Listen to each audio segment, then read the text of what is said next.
अभी एक साधक आए थे मेरे पास, वो देवालय लेके आए थे 21,000 में, उनकी उनकी जान को चिपक गई थी वो। फायदा कुछ नहीं हुआ, जवान जान को चिपक गई, क्योंकि वो देवालन का जो मंत्र था, काली के साबर मंत्र में देवालन को फिट कर दिया था, उस आदमी ने दिया था। तो देवालन नहीं थी, कोई भी प्रेत आत्मा आ सकती है उसमें जो तुम्हारे आसपास होगी। जो काली मंत्र साबर मंत्र वो तो काम करेगा अपना। तो यहाँ मुझे एक इंग्लिश का पौवा अद्धा मंगाया, वो गलती से पौवा लेके आए, और जब मैं पौवा खोल के बैठा आह्वान किया उसका देवालन का, तो उसका केवल धड़ तक ही शरीर बन पाया, जब तक वो शराब जो थी बोतल की खत्म हो गई।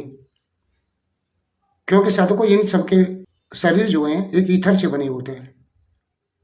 वायु भी कहते हैं, वायु वायु होती है इनकी, लेकिन जो जब वायु इकट्ठी होती है तो एक ईथर में इकट्ठी होती है, उस ईथर से उनके शरीर बनते हैं। मंत्र के द्वारा भी शरीर बनते हैं। जब आप मंत्र जपते हो, मंत्र जपोगे तो मंत्रों के द्वारा जो आवृत्ति निकलेगी, आवृत्ति के द्वारा जो अणुओं में टकराव होगा, वो अणु धीमे धीमे धीमे धीमे के इकट्ठे होके, परमाणु से अणु धीमे धीमे इकट्ठे होके एक आवृत्त शरीर रूप धारण कर लेते हैं। तब आपको दर्शन होते हैं उनके। कभी कभी तुमने साधकों ने देखा होगा, उन्हें केवल पीछे का कमर तक दिखाई दी, या कमर से ऊपर तक दिखाई दी, सर दिखाई नहीं दे पाया उन्हें, और साधना उन्होंने छोड़ दी। तो इनके वो चाहें तो स्वयं दिखाई तुम्हें दिख सकती है, लेकिन फिर भी आपको गुरु सानिध्य में वो आप कहेंगे, गुरु सानिध्य में मेरी साधना को करो, तब मैं तुम्हें प्राप्त हो पाऊंगी। वो चाहें तो भैया वैसे भी आ सकती हैं, तुम्हारे जन्म के पूर्व जन्म के अच्छे संस्कार हो तो ये साधकों में देख रहा हूँ कि जितने भी साधनाएं उल्टे सीधे मंत्र, क्रोध भैरव के भी ऐसे उल्टे सीधे मंत्र दे रहे हैं। एक करीब 15 दिन पहले बता रहा हूँ, एक लौंडा था कहीं का, मुझे कहीं से मंत्र लेकर, कहीं से मंत्र क्रोध भैरव का मंत्र भेज दिया, जो अघोर मंत्र था क्रोध भैरव का। मुझसे बोला कि गुरुजी ये मंत्र जो है मेरे गुरु ने दिया है, अब इसे कैसे करना है आप बता दो। मैंने उससे कहा, जब तेरे गुरु ने तुझे मंत्र दिया है तो तू वहीं जाके पूछ, मुझे क्यों पूछता है भाई? जब वो गुरु का मंत्र नहीं था, वो कहीं से उसने यूट्यूब से या कहीं उससे जो है गूगल से वो निकाल के मुझे भेज दिया। मुझे ऐसे लोग मूर्ख समझते हैं।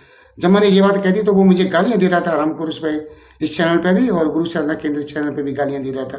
अरे बेवकूफ फटक चंद, तू क्या कर लेगा मेरा, और क्या बिगाड़ लेगा मेरा? साले हराम खोरो, तुम जैसे हरामियों को मेरे पास जगह नहीं है। तो ये चीजें साधक को बनती हैं। 100 में ऐसे लोग भी मिल जाते हैं, एक दो जो ऐसे बदमाश और दुष्ट प्रवृत्ति के होते हैं। अब तुम कहते हो गुरुजी नाराज होते हैं, गाली देते हैं, यही प्रवृत्ति अगर तुम्हारे साथ कोई करे ना, तुम्हें बार बार गालियां दे, तो तुम भी उन्हें गालियां नहीं दोगे, जूते से मारोगे तुम। तो साधकों, यहां बात करता हूं मैं गुलाबोपरी की साधना के बारे में।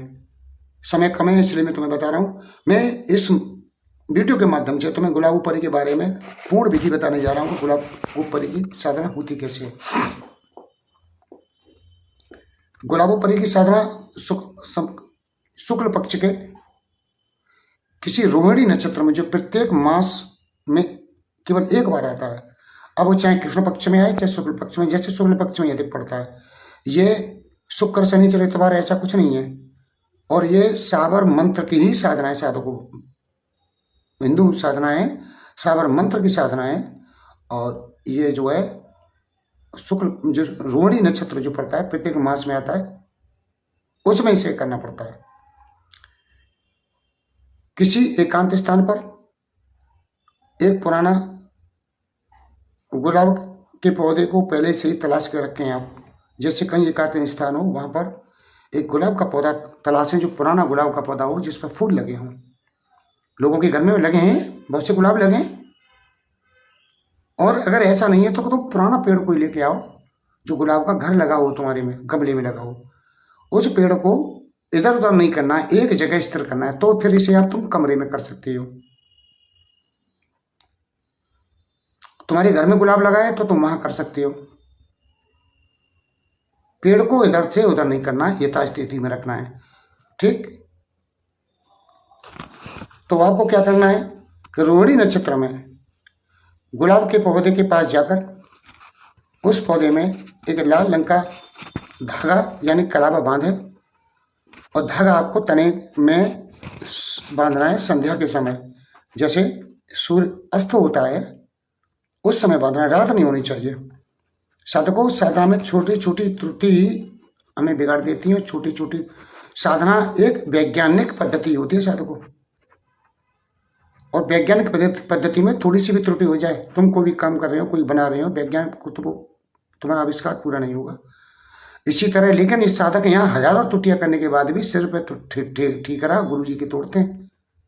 मैं बार बार कहता हूं कि वे जो है कोई त्रुटि नहीं होनी चाहिए। ये विज्ञान, ये थी साधना है ना, सिद्धियां मंत्र हैं, सब वैज्ञानिक पद्धति के बने हुए हैं। हमारी वैदिक विज्ञान की पद्धति है ये साधकों। असफल होने का यही कारण है कि यहाँ त्रुटियां कर रहे हो आप, छोटी त्रुटियों को ध्यान नहीं देते हो, वो कर जाते हो, नहीं होती नहीं है। ठीक है, तो जब तुम संध्या के समय उस पेड़ पर लाल धागा बांधो तो उसे आपको कोई देखे नहीं और उसे कोई रोके टोके नहीं। जब ये धागा बांधो, जब इस बात का आपको विशेष ध्यान रखना है साधकों। इसके पश्चात गुलाब का इत्र छिड़कें और एक लोबान की धूप लगाएं और पौधे के पास एक घी या चमेली के तेल का दीपक लगाएं। उसी दिन करना है आपको संध्या के समय। और हाथ में एक लोटा शुद्ध जल लेकर भी साथ में जाएं और पश्चिम दिशा की ओर मुंह करके जल की धारा धीमे धीमे पौधे के पेड़ की जड़ में डालते वक्त मंत्र का आपको जाप करना है। अब उस पेड़ के पौधे के नीचे जो मंत्र जप करना है साधकों, उसे मैं बता दूं। मंत्र यह है साधकों, गुलाबो परी हाजिर हो नहीं तो तुझे पीर पैगंबर का वास्ता। इस मंत्र को 7 बार बोलें और पानी खत्म होने के साथ मंत्र की आवृत्ति लगातार चलती रहे। जैसे लोटे का पानी धीमे धीमे धीमे धीमे आप डालें उसकी जड़ में, और मंत्र को 7 बार बोलना है। और 7 बार जब लास्ट में मंत्र हो तभी लोटे का जल खत्म ना हो साधकों। ठीक, और यह बोलें कि मैं तुम्हें मध्य रात्रि को लेने आऊँगा, और इसके धूप जलाने के बाद पुनः जल डालें। अब यह प्रक्रिया आपने जो है शाम को पूरी कर दी। अब जो आपको फिर मध्य रात्रि में वहाँ जाना है आपको, और वो जो मंत्र मैंने बताया वही मंत्र 7 बार फिर उसके मूल में डालना है और उससे कहना है कि मैं तुम्हें कल लेने आऊँगा। ठीक है, इसके बाद आप अपने घर में आ जाइए, अपने कमरे में आ जाइए, और एक कमरे में ऐसा ही गुलाब का पेड़, गुलाब का जो है जो फूल खिलते हैं उसमें किसी गमले में पहले ही तैयार करके रख लीजिए। अब रात को आप वहाँ जल डालने के बाद, लोबान की धूप जलाने के बाद आ जाइए, और जो इसका वास्तविक मंत्र है उस मंत्र की आप 11 माला करिए साधकों। उस मंत्र के मैं कुछ अंश तुम्हें इस वीडियो के बाद में बता दूंगा, पूर्ण मंत्र नहीं बताऊंगा नहीं, वरना आप ये कहोगे कि गुरुजी ये तो यही बात हो गई कि जो और लोग कह रहे हैं वही आधा मंत्र अधूरा मंत्र दे दिया, यही हा गुलाबो जा गुलाबो खीर का गुलाबो हो गया। ठीक है, तो आप जो है उस मंत्र को पश्चिम की ओर मुंह करके लाल रंग के कपड़े पहन के 11 माला जपें उसकी उसी रात।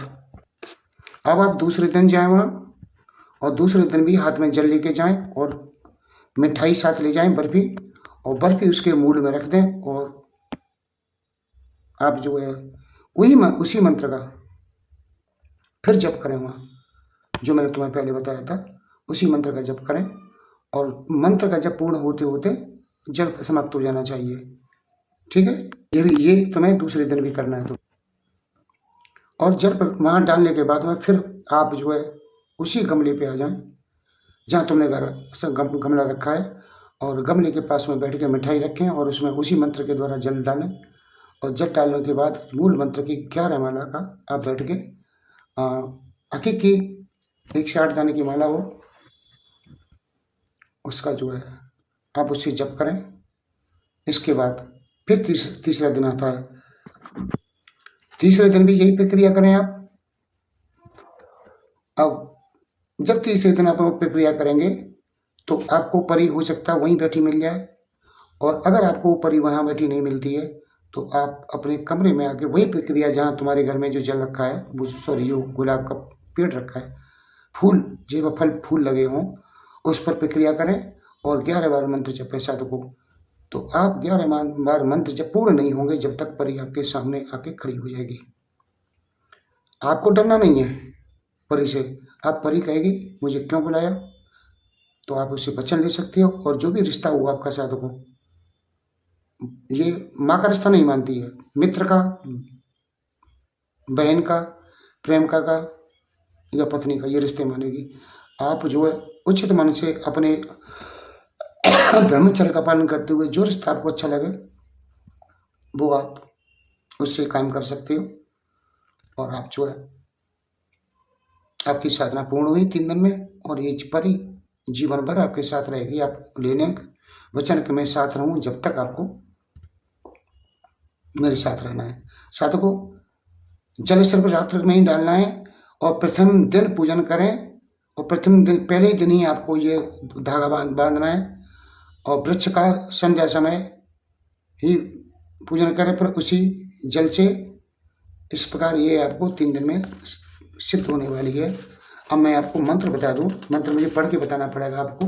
मंत्र है साधकों, सावन मंत्र है।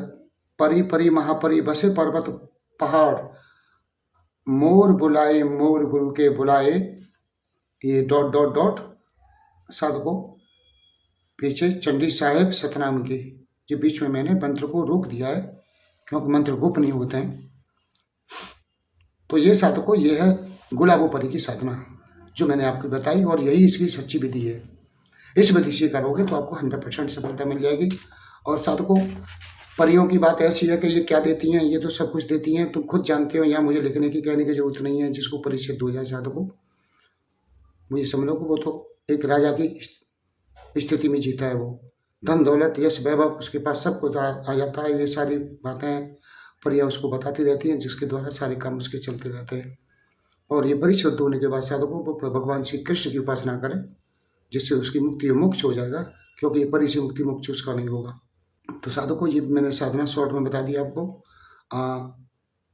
अगले वीडियो में फिर आपको मिलूंगा।